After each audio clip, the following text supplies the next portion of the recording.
Trexperts would like to begin today by acknowledging the traditional custodians of the land on which we record.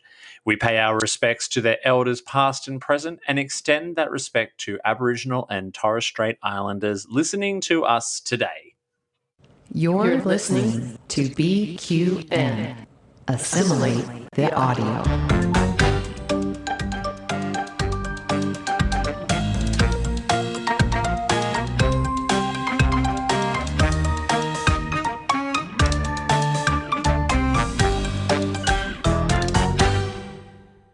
Welcome back, dear listeners, to yet another round of the Trexperts quiz here on the BQN. This is the Star Trek-inspired trivia podcast where each week we put two self-proclaimed Star Trek experts head-to-head in a battle for nerd supremacy to bring glory to themselves and their houses. I am your host, Davey Willett. I go by the pronouns he and him, and it is my pleasure to have you joining me on this Nexus fantasy of Star Trek knowledge today. Returning to the quiz as scorekeeper and adjudicator is the man who took out the first ever title of Ultimate Trexpert. My dear he-him friend who is joining me in person today, it is Mr. Glenn Thompson. Hello. How's everyone going? So welcome back. It's been a while. Yeah. What episode are we up to now? Oh, I don't even know. It's 2022 now, but as recording, but this actually will not come out until next year. So happy New Year, by the way. Woohoo. Anyway, it's about 10 episodes. It's about. Yeah. At time of recording, I think I have 10 episodes out. Yes. Cool. It's been great to listen to them all. I play along at home. Yeah. Judge myself against the contestants. I wouldn't have done very well in episode 2 at all. I thought the questions were way too hard. But all the others, I think I've managed pretty well at home playing along. Which is funny because that was the highest scoring episode. Well, for Kelvin it was anyway. It had been a long time since I watched season 2 of Deep Space Nine specifically. Same for Christos, it was, apparently. So, look, you've seen the show evolve. And you're always touching in with feedback at the end of each episode when you SMS me. I keep giving you questions to ask, but you never put them on. Okay. All right, fair enough. Next episode, I will ask some Glenn questions. But how do you feel the show has evolved since you were on that very rough pilot episode where we were all drunk on espresso martinis? Actually, I thought the first episode was still pretty good, and they've followed that pattern. I like the introduction of some of the different rounds. I love the captain's logs rounds. Yeah, I think it's just the new variety keeps coming, and trying different things is good. Yeah, and it's been fun. It has been fun. And we've got some really interesting guests on today. One of them is a good friend of yours and mine. So I am going to get some no-name Star Trek Voyager crew member to beam in our first guest for today. Lives here in Melbourne, however, is being kept on subspace channels today just to keep things fair, as Trexperts is international. He is a Voyager fan who loves the Excelsior-class Enterprise B and says that he is obsessed with Star Trek's optimistic vision for humanity's future for as long as he can remember. He's in love with the characters who are paragons and heroes, the best that we as humans could ever aim to be. It is Leigh Whitby. Leigh, welcome to Trexperts Quiz. Hello, it is a pleasure to be here, finally. Finally, I know we were actually going to have you on episode 1 to take Glenn on because I feel I feel that's a competition that's still coming and it'll be a fierce one. But we finally have you. It's really, really exciting. Long-time listener, first-time caller over subspace. I've been waiting for someone to make that joke. So the Enterprise B, the Excelsior Enterprise B, tell us about that. Well, as an audio format, this gag doesn't work, but as you can see, I have got the model here behind me, actually. So I just feel like the original series of motion picture Enterprise and the ships of that era, they were very submarine style, and the Excelsior, and then the refit in particular, was the first one that I feel really looked like a capital ship, like this big Federation city in space. It just looked really sleek and sexy, and obviously the next gen era ships all kind of take on that look as well. So it's just when it started to look a little more modern and exciting. And you built that model yourself. I think I followed the construction of that model on Instagram stories over quite a period of weeks. And It wasn't even a lockdown challenge. You decided to do that just out of nowhere.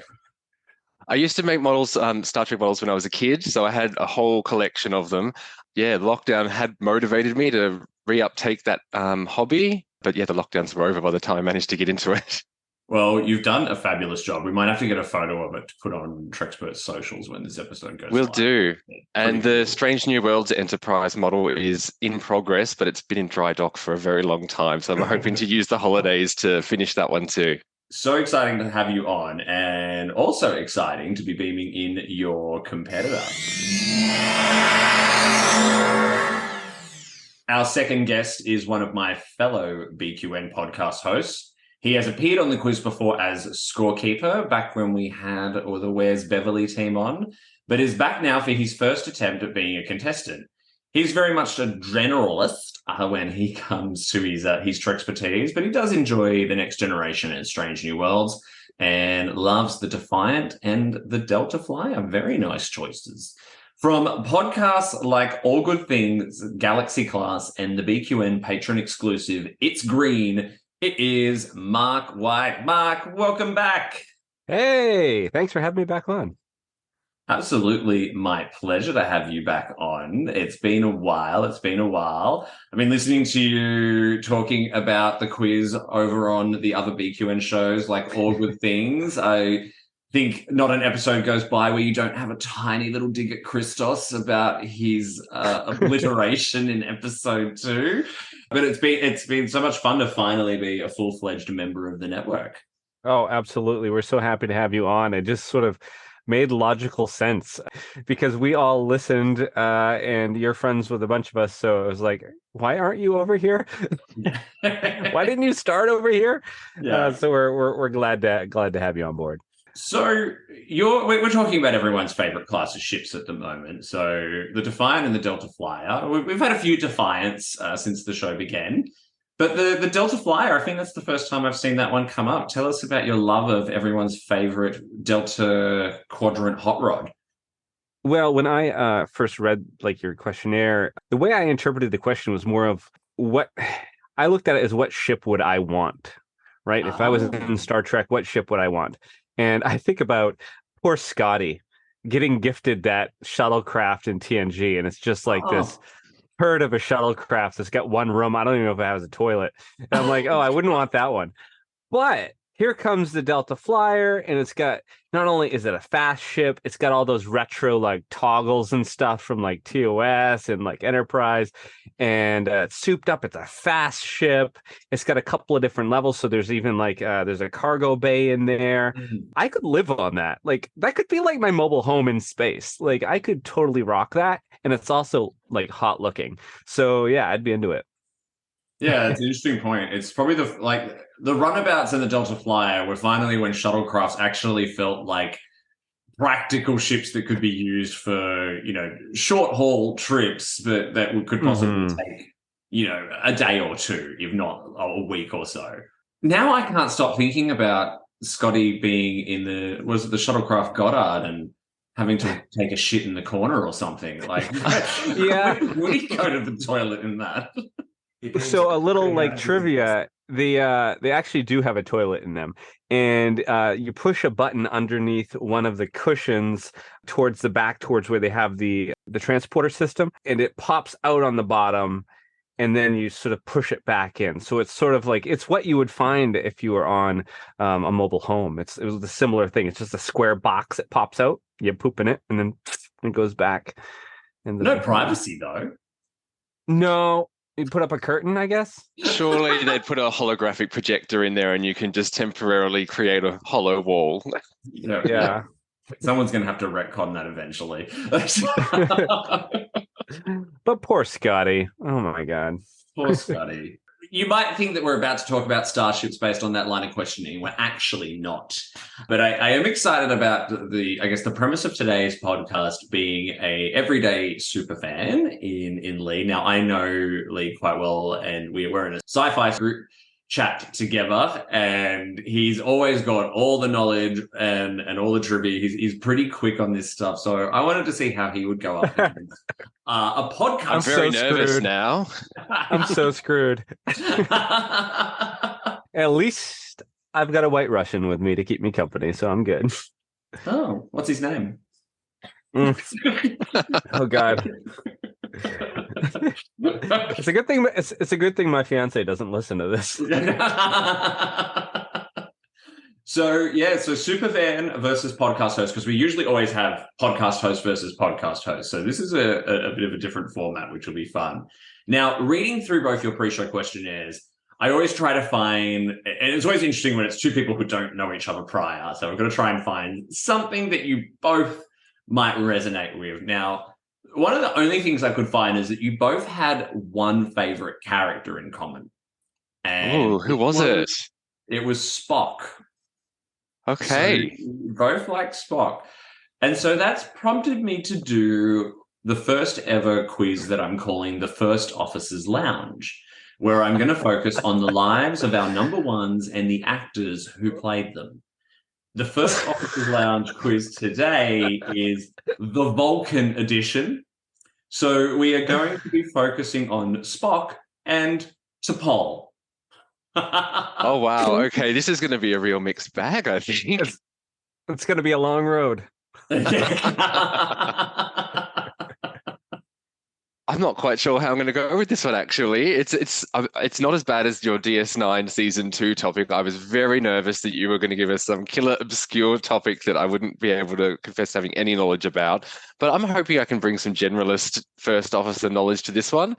I have very low expectations, so that if I get one right, I am going to have a celebratory second drink. All right, well, let's get started with our first Vulcan number one, which is T'Pol. Before we begin, I'd like to remind everyone that the Trexperts quiz is brought to you all in part by our fabulous BQN patrons, including our very own associate producer, Matt Harker. To find out more about how you can support the show and the BQN network, hit up patreon.com/BQN. Question 1 for a single point. How many Vulcans served aboard a human ship prior to T'Pol? Leigh would be 0. Correct. Oh, he's quick. She was the unlucky first. And she was thrilled about it. Wasn't she ever? Dripping with enthusiasm. I actually only very recently happened to put on Broken Bow and watch that. And yeah, she's really sassy and emotional about it. And I thought, gosh, she's not being very Vulcan about this appointment. Oh my God, she's the worst. Anyway. So for question 2, which is also for a single point, prior to serving on the Science Council, T'Pol was a part of which Vulcan ministry? Leigh, was it the Vulcan Science Academy? Oh, I am afraid not. Incorrect. Mark, any ideas? Oh, geez. Nope. No. It was the Ministry of Security. Which interesting. Seems a little odd. Through this work, she was actually often doing work with Klingons and within the Klingon Empire. And that was, so we learn about this work in the episode Judgment, where she uses links within the Empire to locate the Klingon penal colony Rurapenthe. Question 3 for a single point. What was T'Pol's Vulcan rank? Leigh, Sub-Commander? Mark, you've got a look of disagreement. You don't think she was sub-commander, or you just? Well, no. It's just funny because that was her rank. I was confused because that was her rank on the Enterprise. So yeah, it was. But she held a Vulcan rank, so she wasn't actually a part of Starfleet. So that's where. Okay, so that's where my confusion was. I thought it was. Yeah. I would have got it otherwise. You like all this tricky wording. Tricky wording. You shouldn't have written the questions in Australian. I might have understood it if it was in English. So I was just saying that T'Pol left the Vulcans at some point in the series and was commissioned a commander in Starfleet. So that might be the confusion. She was sub-commander and then later she was commander. She was too. But she never actually put on a Starfleet uniform, though, did she? Must have been in. Had a sexy jumpsuit. Yeah, right. Yeah, which I read recently. When the ratings went down, so did the neckline on that jumpsuit, apparently. Oh, and so did the decon chamber gel scenes. Yeah. Oh my goodness. All I can say is they didn't have Mayweather in there enough. He needed to go on more away missions. All right. So next question, again for a single point. T'Pol claimed that the Vulcan Science Directorate had described what as being impossible? Leigh. Go, Leigh. It was time travel. Correct. You have to start buzzing in early, Mark, just to take a guess. All right. So next question. T'Pol contracted what disease that also threatened her career? Did she catch feelings? Kind of, right? Oh, wait. Oh gosh. I laughed because I was thinking about this question in the lead up, trying to remember what the heck it was called, and then you asked that question. So I remember the circumstances in which she contracted it and all that, but I can't for the life of me remember the name of what it was. No one knows. It was Irmotic syndrome, wasn't it? Incorrect. No. At least I guessed. It was called Panar syndrome from the episode Stigma. And the story itself was allegedly a commentary on the AIDS epidemic. I think you might have covered that in All Good Things recently. I don't remember. You're like, we've done 100 episodes, Dave. I can't be expected to remember all of them. She got it through mind melding, which was against sort of the Vulcan doctrine of the time. That's right. Which seemed a little weird, but I guess it's a century earlier. I think sometimes we don't realize how much things can change in a century. Yeah. All right. It's certainly upgraded Zoom in the last 100 years. So. Next question. During season 3 of Enterprise, T'Pol became addicted to what substance? Leigh. Oh, Mark, come on. Let me have this one. That's what I know. I did hear Leigh just come in first. I heard Leigh first. Yeah. Oh, come on. Now I feel bad, but it was Trellium D. She was addicted to the D.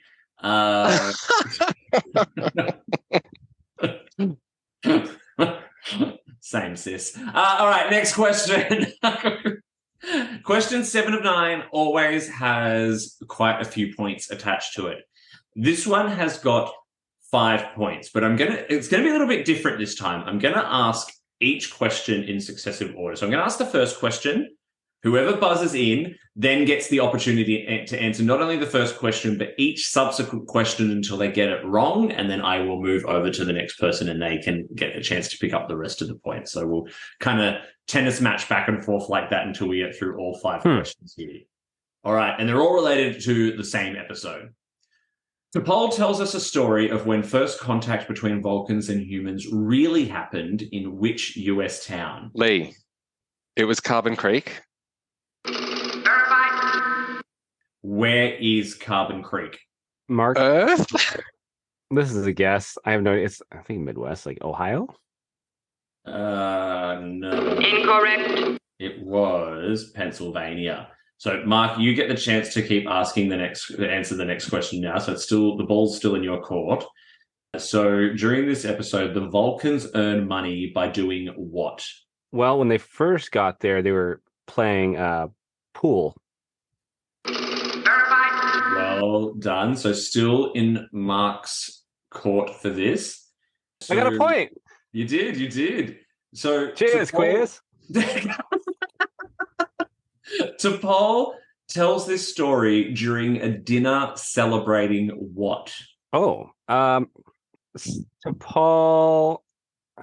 Let's see. Were they celebrating her officially joining Starfleet? Negative. No, not quite. Leigh, over to you. Do you know it?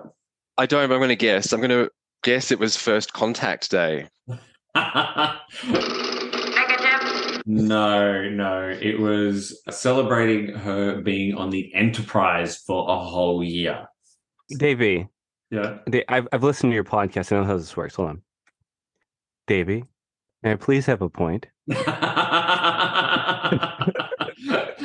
Todd Davis will be grinning ear to ear right now.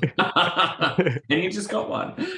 For the final question, you're only going to get one shot at this one, so it's fastest fingers first. Does the story turn out to be true? Mark. Yes? Verified. Correct. Well done. 2 points on the board there for Mark. Well done.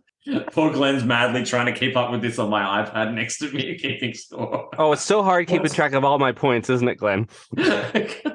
Keeping track of the points isn't hard. It's keeping track of whether Davey's actually following the rules of the question bounce back and forward. I'm like, I don't think you did exactly what you said there, but I do say I have to appreciate Glenn rocking an It's Green t-shirt today, so I know who he's really supporting. Thank you. It's Green's another podcast that Mark does. Oh, thank you for that context. I was a bit blank there for a minute. Which you can get by becoming a patron of the BQN, patreon.com/BQN. All right, second last question for the T'Pol round. Jolene Blalock got her first TV acting credit in which 1990s sitcom? Mark? I don't know. Everybody was on Friends. Friends? Incorrect. Muffins. Leigh? I have no idea. I guess I just guess everybody loves Raymond. It's a sitcom. I've got no idea. Both of their guests wrong. Give them a clue now. It relates to a recently deceased Star Trek actor. Oh, it was Cheers! Mark, cheers! Mark, cheers! No, it's not cheers. Veronica's Closet? It was Veronica's Closet. It was What? Veronica's Closet. But unfortunately, you said everybody loves Raymond before, so... Yeah, look, in retrospect, it doesn't seem likely that she would have appeared in their house. That was a poor choice. Final question for T'Pol. Blalock was a fan of only one other Star Trek series prior. Leigh. Yes? I'm pretty sure she liked the original series. Verified. Correct. She was a Really? big fan of the original series. So in an interview, she claimed that she initially turned the role of T'Pol down. She was admittedly a big fan of the original series, but none of the Berman-era spin-offs had really grabbed her. After her agent badgered her into reading the Broken Bow script, she became hooked and fell in love with the role and the character. So there you go. That is the end of the T'Pol round, which was probably the one that was going to be a little bit more of a stretch for both of you. But I actually think you both did pretty well. But I'm going to hand over to Glenn to give us the official statement on that. That's right. There were 13 points up for grabs this round. Leigh got 6 of them, and Mark got 2. Not bad. Not a bad start. Not a bad start at all. But I think where things will really start to get interesting is we're going to move into a slightly more, I guess, arguably more popular topic for round 2, which is Spock. How well do you know your Spock? And I'm not limiting this to just Leonard Nimoy's Spock as well, by the way. Ooh, okay. This will be interesting then. Leigh, have you seen Strange? You've seen Strange New Worlds. Oh yes, I have. Yeah. Yeah, and in Discovery. Okay. Yeah, but it's the Kelvin Spock that I'd be most nervous about, actually. Oh, actually, I kind of forgot about him. But Well, there's an indication of how well you might go in this round. it's a level playing field. We'll put it that way. I think his Spock is as close to Nimoy's as you get. Really, much better than Ethan Peck's. Although Ethan Peck is eye candy. And I love seeing him on screen. Zachary Quinto's was very Spock. All right, let's get into the questions. So the first question for Spock. As a boy, Spock had a pet sailor. What was its name? Mark. Fluffy. Incorrect. Sir murders a lot. No. It was not Fluffy. I was so Leigh? Close. Do you want to have a crack at it? Oh, Muffins McLongtooth. I've got no idea. Muffins. Matt, if you're listening, and I'm sure you are, you must be loving that you have created a whole new terminology or, here on the quiz. But no, the sailor's name was Ichaya, We learn this in the animated series episode Yesteryear. Yesteryear, yeah, I remember the episode. Probably one of the best episodes of, actually, most like meaningful kind of episodes. Kind of the only good episode of the animated especially in series. relation to canon. Like, It's coming up on All Good Things. Stay tuned. ooh, there we go. Keep an eye out for that one, BQN listeners. The next question, there is the potential for 2 points. For the first point, nice and easy, Spock was betrothed to whom? Leigh. It was to Pring. It was to Pring. Verified. For the bonus point, and you both have a chance to buzz in for this one, she spurns Spock in order to marry who? Leigh. Is it Go. Ston? Oh, Verified. it was Ston. Well done. Who appears to be working with her in the facility on Vulcan during Strange New Worlds. So turns out she was banging a co-worker behind Spock's back. Naughty. Very nice the way they've fleshed that out in Strange New Worlds. It was all a bit abrupt in the original series. They're betrothed and she's just suddenly off with someone else. It made little sense. And certainly T'Pring has got a lot more layers to her than just this, woman scorned who is just like, no, screw you, I'm, taking off with your best friend. For the next question, now, Glenn, you can see there's quite a specific answer on the screen for this, but I'm not going to go quite that granular. How long did Spock serve with Captain Pike for? Mark, we're talking in total and we're talking in canon, right? So in total, yeah. So what's the this is the official Memory Alpha answer. So okay, I want to say 12 years. Incorrect. Close. Well, I know that.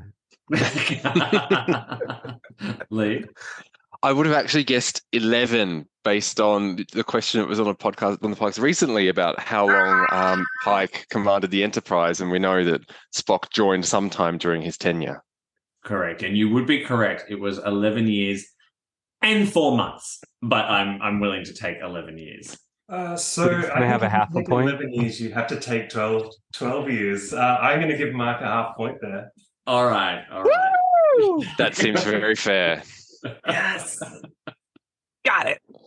So you just have to ask nicely, listeners. For the next question, what part of Vulcan physiology saved Spock from blindness after his exposure to the neural parasites in the episode? Mark. Yep. He has, 2 sets of eyelids? Verified. Correct. Well done. Yes, the Vulcan eyelids. Which I don't think we hear about ever again. And nor do we ever. I mean, now I don't know how I know that. I actually think it's Tuvok who mentions that in Voyager on an episode that, Vulcans have 2 eyelids as well. I also think when T'Pol goes to the Forge, she doesn't need glasses when she's taking Captain Archer. But there we go. Happy to a fact never mentioned again, except in multiple other times I just remembered. Listeners, if you know any other times in which it's come up that I'm completely unaware of because it did not come up in my research, because I didn't go that deep, please feel free to chime in on the socials. All right. Next question. Spock was pursuing which Vulcan discipline during the opening of the motion Leigh. picture? Colinar. Verified. That is correct. Next question. The Faltorpan ritual to restore Spock's Katra was performed on which Vulcan mountain? Leigh. It was on Mount Salaya, or the steps of. Verified. He's quick. He's definitely quick. He's not drunk, I'll tell you that. Question 7 of 9 is worth 3 points. Leonard Nimoy wrote at least 3 books about his time on Star Trek. What are they called? Mark. So the first one was, well, I can get 2 of them. First one was I Am Not Spock. That's right. Which I own. And then he did write one later that said I Am Spock. Correct. That's 2 points. There's a third But I don't know the third one. Leigh, are you familiar with the third one? No, those were the two that I knew, and I also have them here actually with me, but I don't know the third one. Kudos. Did you like them?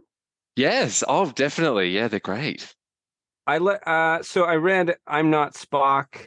I was hoping to get some wisdom from Spock, but did not. It was more of a behind the scenes sort of this is what happened on the set, which was surprising, but I did enjoy it. I find the concepts of the books to be really interesting. This idea that he struggled initially with being linked to the Spock character and being unable to separate himself from it, and then later in life coming around and embracing it. And yeah, and that being through the two books is great. Next question, second last question for Spock. Prior to Star Trek, Leonard Nimoy made a guest appearance on which other drama created by Gene Roddenberry? Leigh. Mark. I heard Leigh. God, I feel like it was with Shatner, and it was a cop procedural, and I think it was called T.J. Hooker. Negative. No, William Shatner was in T.J. Hooker after Star Trek. Oh, my bad. Yeah. Mark, do you know what the show was called? Yes. We get to enlighten. Are you sure? No. Yeah.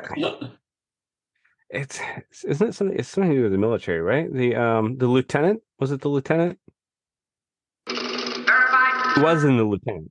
He was in the Lieutenant, which is where Gene Roddenberry actually he had worked. I saw this in the center seat recently because I watched it all back to back when I was sick with COVID, and he was that was where Gene Roddenberry first sort of came to know Leonard Nimoy, and he went after him for the role of Spock in that.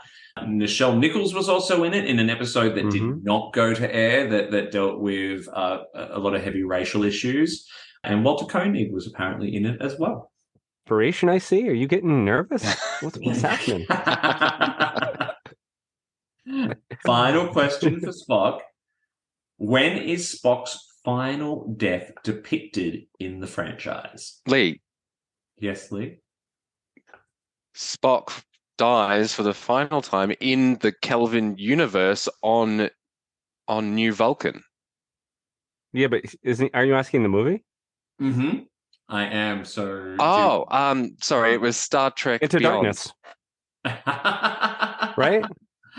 Into Darkness is not correct. It is Beyond. It's Beyond when we learn. Because he's got an on-screen cameo in Into Darkness because they ring him up and go, hey, this Khan guy, you wouldn't happen to know him, would you? And he goes, oh, no! Khan! So what do we think there about awarding that point to Leigh? Because, I mean, he answered incorrectly to start with, but... Give him a half a point. He didn't quite understand the question.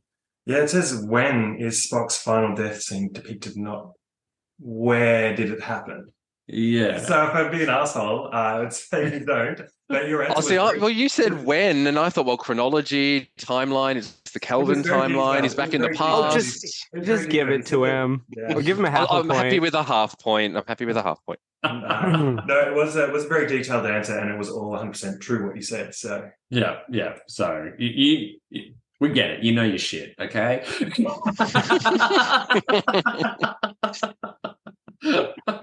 So I think we need to get that was a much closer round in terms of the overall scores. But Glenn, where are we at?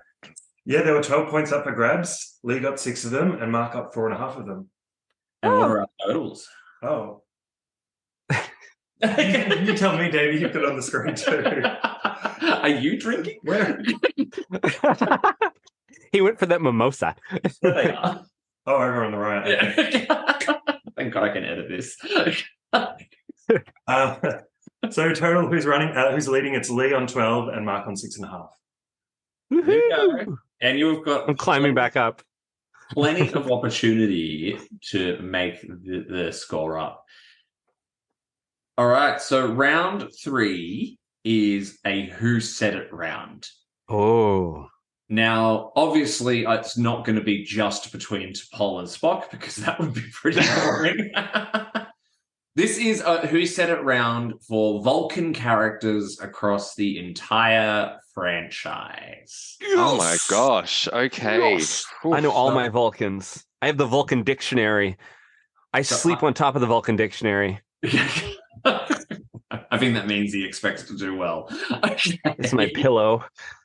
Each question has the potential for 2 points. So to get both points, you need to tell me who said it and which movie or episode it was said in. Ooh. Okay. I may do impersonations. They may. Oh, I hope you do. That will help. All right. Quote number 1. What you want is irrelevant. What you have chosen is at hand. Leigh. I'm going to guess it was Sarek? Negative. Mark, any idea? What you want is irrelevant. What you have chosen is at hand. Spock? Who is Spock? Wrong show. It is Spock. Do you know when he said that? Which movie and or episode? It was a movie. Yep. Which one? And it was Star Trek. Shoot. I just said it. Did you? Didn't I? You said Star Trek. You said Star Trek, but which one? He's right. Give him the point. Into It's Star Darkness. Trek. Into Darkness. No? Yes? Incorrect. Maybe? No, it's in Into Star Darkness Beyond. Into the Dark Beyond. It's from the Yes, that undiscovered one. country. It's from the The undiscovered country. Undiscovered and Beyond. No, he says it. Do you know what scene? Can you remember the scene during Star Trek 6 where he says this? I actually can't. I had that Star movie Trek on this 6? morning. I can't remember this at all. So Valeris comes into the sick bay. They, pretend that Oh. court reported to sick bay. Statements to be taken from yeoman's Bert and Sano, and she comes in, and it's actually Spock, and he's like, "You have to fire." She's like, "I don't want to. What you want is irrelevant. What you've chosen is at hand." All coming back to you now after that. That must be excellent. I remember the scene, but yeah, I Absolutely. still can't remember the line. Oh, there we go. There you go. I thought it would have been interesting. All right, next quote.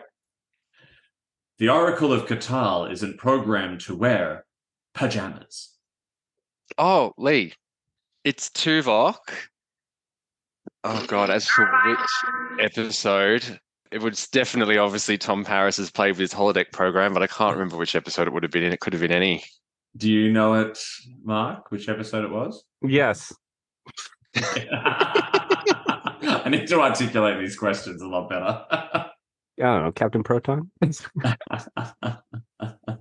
not even an episode. The episode Ride of Chaotica! Live Fast and Prosper. Oh, okay. Next quote.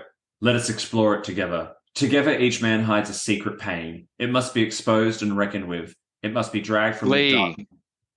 It was Cybok in the Final Frontier movie. Wow. Verified. Correct on both points. Well done. Nicely done. Cybok quote. Next. Excited to see Cybok in Strange New Worlds, by the way. Yeah, same. No. I know. We're all excited to see a character that Gene Roddenberry described as apocryphal. But which was I read that in the Star Trek encyclopedia when I was researching this round. Next quote. You will always be a child of two worlds. I am grateful for this. Mark. So the quote was by Sarek, and it was from 2009 Star Trek. Verified. Well done. Well done on both points. Correct. Woo! It's probably one of the few. Only in an alternate timeline could Sarek tell his son that he loves him. Oh, that got dark. Next quote. With proper discipline, anything is possible. Leigh, it was T'Pol. She was cutting a breadstick with a knife and fork. Oh, it was Broken Bow Enterprise. Verified. You guys are killing it. Normally when I do these rounds, people know the quote, but not the episode title or movie. So this is really, really good. Taken out of It context. helps that that's I, an again, interesting only quote. just recently watched Broken Bow, because otherwise I would have known it was T'Pol, but would have had no idea when she said it. Next quote. 400 years ago on the planet Earth, workers who felt their livelihood threatened by automation. Leigh. Yes. It was Valeris in The Undiscovered Country. Sabotage. Hence the word sabotage. That's right. Well done. Now, the following question 7 of 9, I'm going to play a short excerpt of audio, and then I'm going to ask you some questions about what you've heard. And it'll go like last time. So there'll be 5 questions up for grabs. Whoever buzzes in first when I ask the first question gets the ball in their court. Glenn will have to follow along closely. Another 2 seconds. Okay, that's enough. Sir, I'm a little puzzled. Why are we intentionally damaging the shuttlecraft? We're evaluating hull resiliency. Starfleet requires periodic testing. I see. I don't believe I'm familiar with that requirement. Probably because you're not a senior officer. If you wish, I could reconfigure the phaser to fire a low-intensity burst that would not harm the shuttle's hull. The test procedure would not be affected. It's fine just the way it is. Now, give me another burst about 4 seconds right here. Do you want me to fire from this position? Actually, why don't you do it from over here? That would be consistent. Consistent with what? With making it appear that this shuttle had fled an attack. All right. So, first question. What was the name of the Vulcan in this scene? I knew you were going to ask that. Yeah, I knew that was going to be the question. Damn it. Mark. He had a K in his name. I mean, yes. Half a point right here. This guy. Thank you. I'm going to have to Negative. do that. Hey. Leigh, I'll throw it over to you. Do you know his name? No, I don't know his name. His name was Torek. Okay. What episode is this? It was from The Next Generation. It was from The Next Generation. Come on, you should know this. You both should know this. Parallels. I'm shocked. I'm saddened. I'm disappointed. Unable to comply. It's Lower Decks. Oh, yeah. Okay. You're definitely not going to know this next one then. What was the name of the Lower Decks. What was the name of the shuttlecraft they were damaging? No negative points for wrong answers. Take a guess. Yeah. I'll just guess it was the Galileo. Incorrect. It was not. Goddard? Incorrect. No, Scotty was already shitting in the corner of that. It was the Curie. Next question for this. What was the name of the Vulcan character played by the same Leigh. actor? This is where I thought you were going to be going with this question. It was Vorik. He played Vorik on Voyager. Verified. Correct. Now, Leigh, the ball remains in your court for the final question. Yep. What was the actor's name? Oh my God. I know that he was, I think, producer Jerry Taylor's son or nephew, and that's how he got the job. Oh God. Is it Aaron Enberg? Verified. Well done. Yes. Well done. Although Wow. I am disappointed with both of you for not knowing that was Lower Decks. I'm embarrassed that I knew all that behind the scenes information and not the actual information about a main episode of Star Trek. Leigh said Aaron, but you've got Alexander written in the answers. Oh!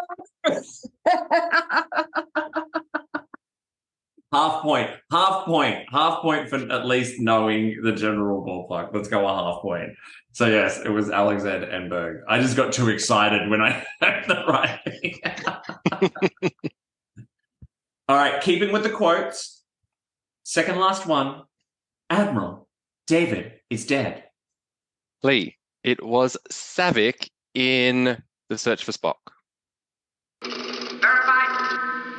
Correct. And final one. Tellarites do not argue for reasons. They simply argue. Mark.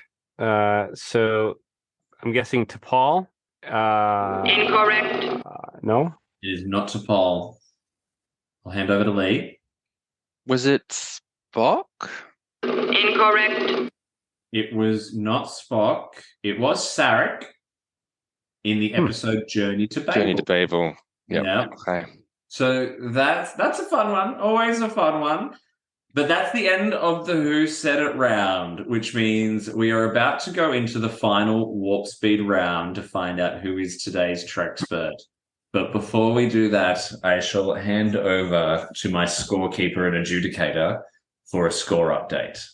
This round we had 21 points up for grabs. Leigh got 9.5 and Mark got 3. And overall, Leigh's in the lead on 21.5 and Mark has 9.5. Ooh. There's a few light years between you at the moment, but nothing that you can't make up in the warp speed round. Mark, do you think you can do it? Have you got it in you? No, but I'm really happy with my 9 points. I got 9 points. You know, at 9.5 points. Listen, I'm winning at life today. This is good, and I got a drink. You are winning because it's not socially acceptable for us to be drinking at this time of day, and I wish I were having a drink with you. So you are winning in that regard. Oh, thank you. Whoever said that we as gay men do anything that's socially acceptable?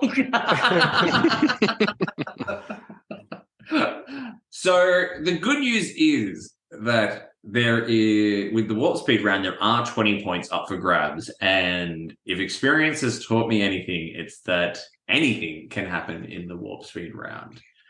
So 20 questions are about to come at you thick and fast. If I do not get an answer very quickly, I will immediately move on to the next question. We are going back to questions about Spock and T'Pol. So we'll alternate between the two. Still have to buzz in using your name. Are you ready? I can see Mark is about to swallow his microphone. He's so close to it. Let's do this. Let's wrap this thing up. First question. Spock befriended which Romulan during the Khitomer conference who would then later go on to plan reunification with? Unable to comply. Pardek. Second question. How did T'Pol catch Panar syndrome? Leigh. Mark. Oh, who'd you hear, Glenn? That was Leigh. That was Leigh. What? It was via a mind meld. Verified. That's right, a dirty. I blame internet lag. Spock used what substance to try and stop the Romulan supernova? Oh, Leigh. Mark. That was really close. I heard Mark. I don't know who you heard. Go for it. Mark, go. Red matter? What is red matter? Yes. All right, next question. What was the name of the baby created from T'Pol and Trip Tucker's DNA? Mark. I believe it was Angela Lansbury. Incorrect. It was not. Leigh, do you know it? Hope. No, it was Elizabeth. Oh. That was close. Elizabeth was created by which rogue human group? Leigh. It was Terra Prime. Verified. Well done, well done. Next question. Who played Spock's mother, Amanda, in the 2009 film? Leigh. Mark. Leigh, go. It was Winona Ryder. Verified. Winona Ryder? Oh, this one may have already been alluded to already. What unusual food item does T'Pol eat with Leigh. Yes. It's a breadstick. Verified. Correct. Ethan Peck from Strange New Worlds is the grandson of which iconic Hollywood? Mark. It was Mark. It was Mark. Go, Mark. Gregory Peck. Verified. Correct. In the Enterprise episode Strange New World, the Enterprise crew become paranoid and delusional due to exposure to a certain pollen. What happens to T'Pol in the same episode after being exposed to that pollen? Mark. Ooh. Unable to comply. Mark, I'll let you go for it. I'm guessing she had to go into the decontamination chamber and get naked. Incorrect. No, that's What? not correct. Leigh, I'm assuming you don't know it. I don't know. I actually, yeah, the decon thing. Surely she had to go in there and gel up. Right? Thank you. Half a point. I'm sure she did, but when everyone else was becoming paranoid, she remained lucid, but she reverted back to her native tongue. She forgot. She just started speaking Vulcan. She couldn't speak English anymore. Oh. Next question. Spock becomes romantically involved with who in the Kelvin timeline?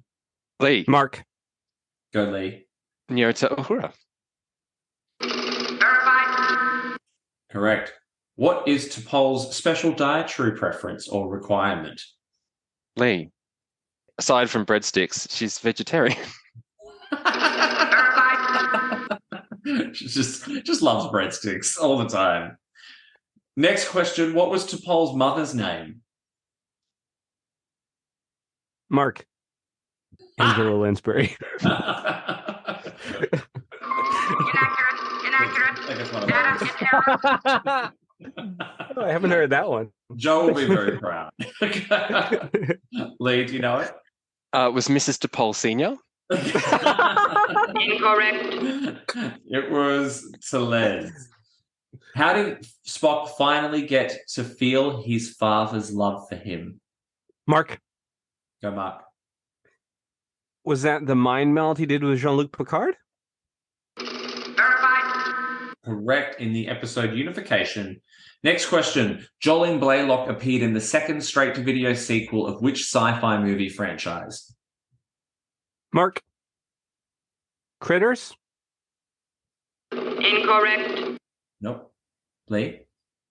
No idea. Starship Troopers. She was in Starship Troopers 3. Oh, cool. Oh. Leonard Nimoy appears in which J.J. Abrams produced TV series? Leigh. It was Fringe. Verified. Correct. Oh, for half a point, who else is in that's in Star Trek? Oh. Who? Oh. Now I'm pretending to be Scorekeeper again, even though I'm not. Now I'm racking my brain. Wait, who was it? Come on. No idea. What? I never watched it. Oh, well, the this mad scientist guy, the main guy, John Noble, he's in Prodigy as the diviner. Thank you. There we go. Give him a half a point for that. Well done. I mean, I'm losing anyway. You might as well give him another half a point. Well, you get half a point for coming up with such an interesting question. Oh, During okay. We the- both get a half a point on that one.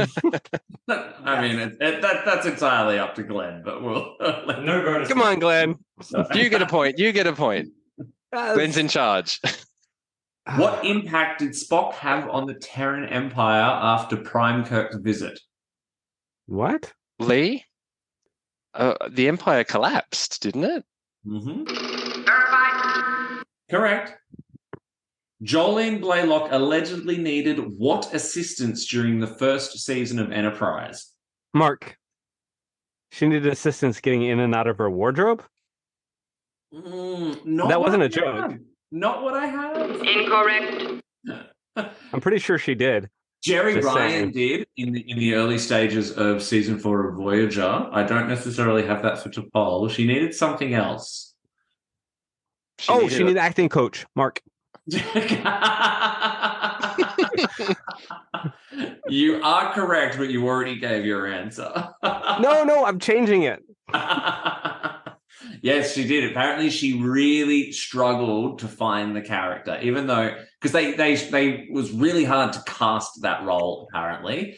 And then once they finally got her in, it was apparently very, very frustrating for most of the first season. And they had acting coaches and people prompting her on her lines the whole time. But I read a retrospective of Enterprise, and they pointed out that because she'd been a model and didn't have a lot of acting experience, she was the perfect candidate for a Vulcan with no emotions or acting range. Oh dear. That sounds like Rick Berman justification if ever I've Don't come for me, Jolene. Second last question for the game. In which TOS episode does Spock first become emotionally compromised?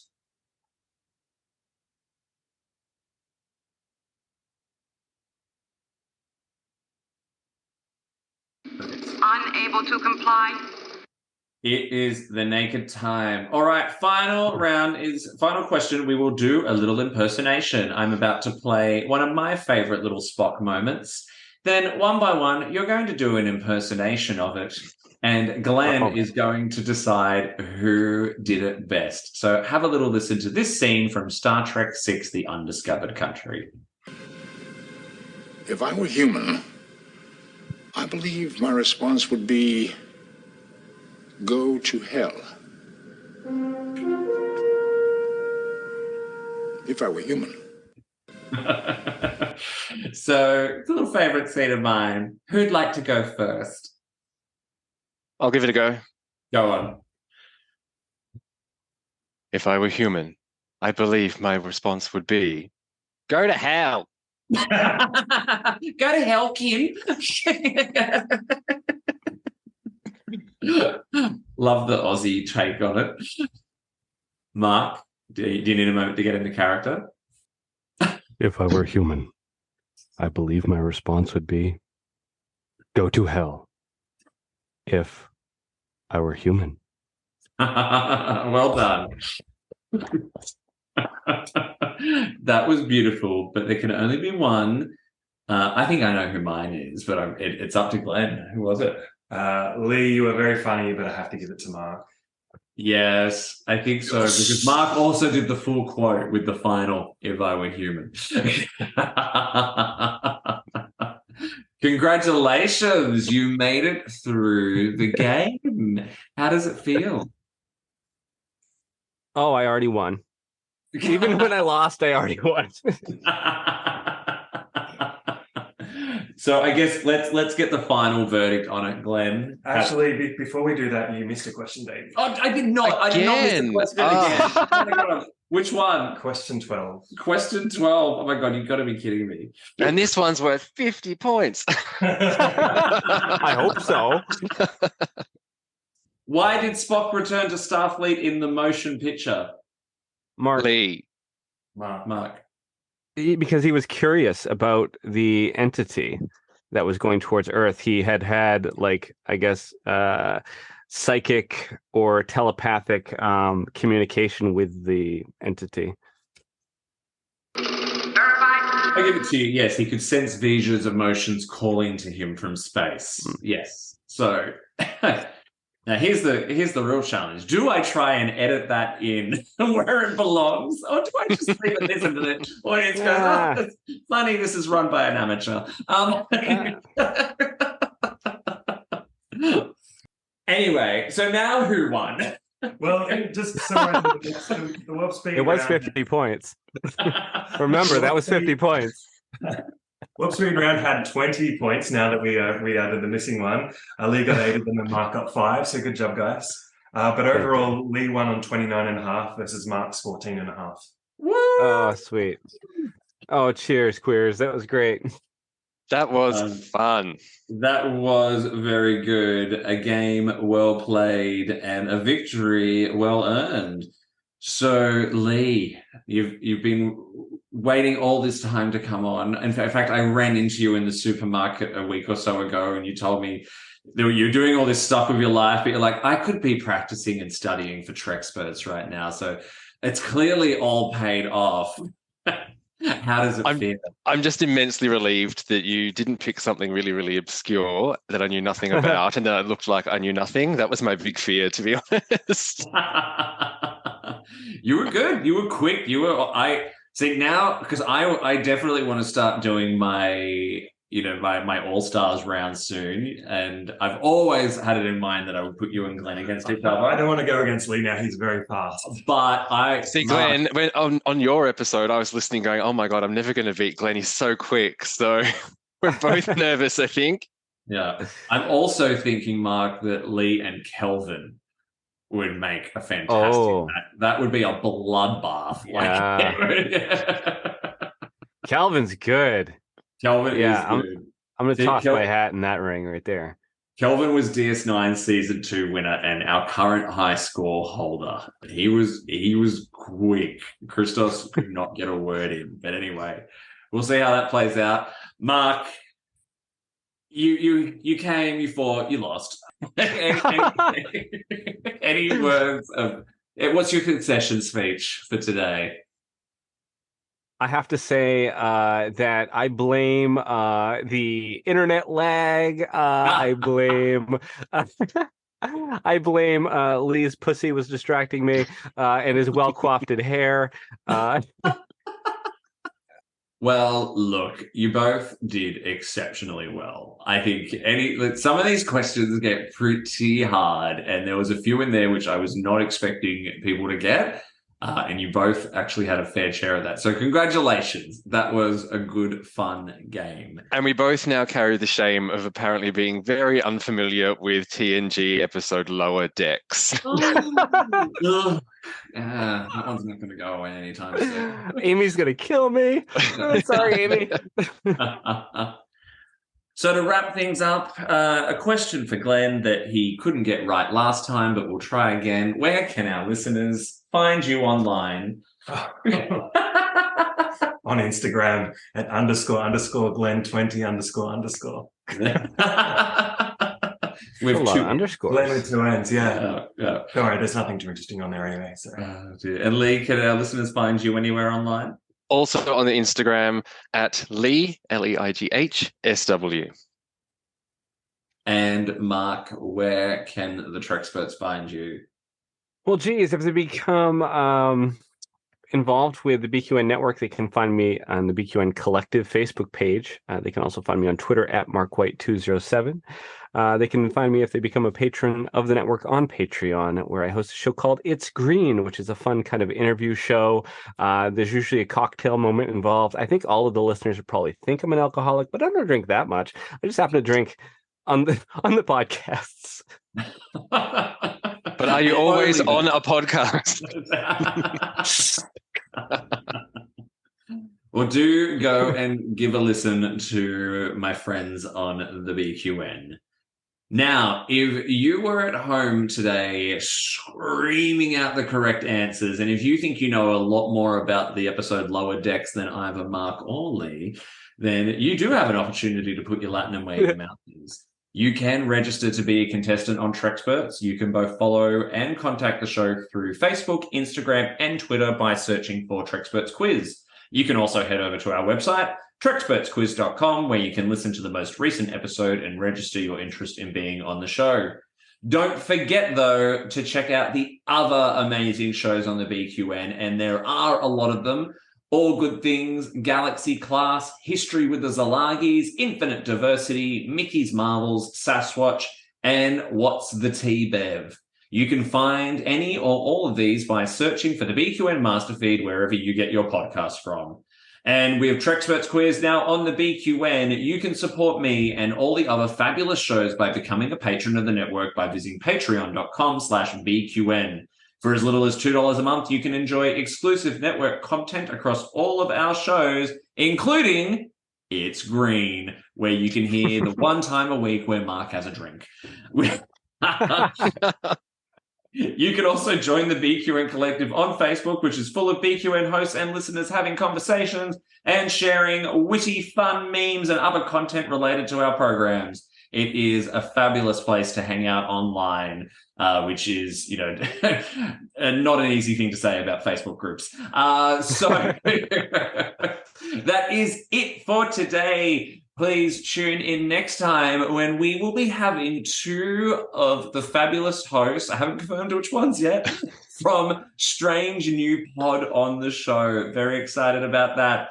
But until then, no matter what you do and no matter where you go, make sure you go boldly, live long and prosper. Thanks for joining us.